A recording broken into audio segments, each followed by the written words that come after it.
I didn't decide to stand for Parliament as part of any grand plan. I got involved with the Scottish Greens because I'm really passionate about saving our planet and challenging inequality. So I actually volunteered for the party, expecting only ever to do work behind the scenes, organising campaigns, that kind of thing, because my background is in project management and I knew I had skills that would be useful to the party.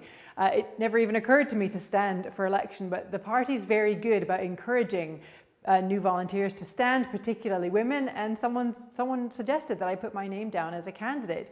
I sort of never in my dreams expected to win, but it's been an amazing journey.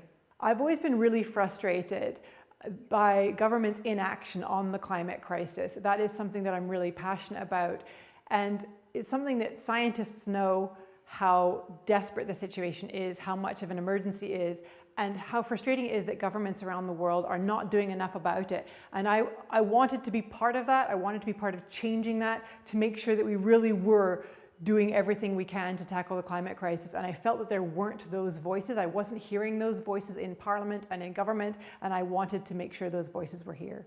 I think it's really important to remember that you are an expert in your own experience. There's too many people in Parliament who, did a degree in politics at a fancy school. That's fine, but we also need a wider variety of people. We need people who have different backgrounds, maybe people who have been a refugee, maybe people who've been a stay-at-home parent, maybe people who've worked as a nurse or an engineer or in construction, people with a wide variety of backgrounds. It's such a privilege to be here, and I only hope I can encourage more women and more people from underrepresented groups to get involved in politics, because you can make a difference.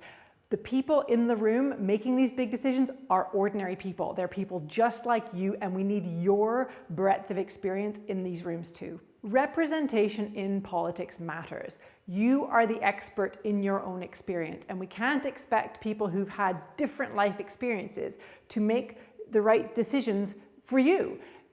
It's almost impossible for us to imagine someone else's point of view without communicating with them, without living next to them, without seeing them. By having more women in Parliament, I think we change the culture to a more collaborative space, to a more network space. I think we lower the pitch of some of the sort of more aggressive, shouty kind of politics that we see. I think we make everything a bit more collaborative.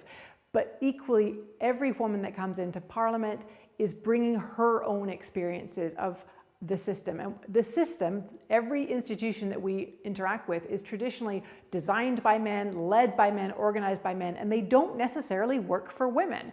So having more women in the room means that we can start making institutions work for us. And that means working for everybody, universal design. And it isn't just more women. We need more disabled women, more women of color, more women with a different variety of backgrounds. Good government and good politics looks like the people it represents. So for effective democracy, the Parliament, councils should look like the people they're representing, and that means 50% women. I guess I wish I knew at the start of my political journey that so much was possible. I imagined a small political career for myself in terms of being a volunteer behind the scenes, organizing local campaigns.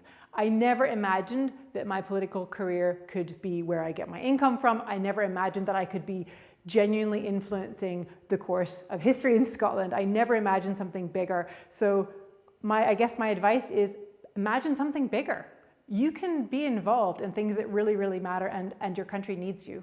If you're thinking about getting involved in politics, or you are involved but want to step it up a bit, I would really encourage you to join the Elect Her community. They do so much work in supporting women who are standing to be elected, including training, networking, and that kind of community support that we all need. So I would really encourage you to join Elect Her.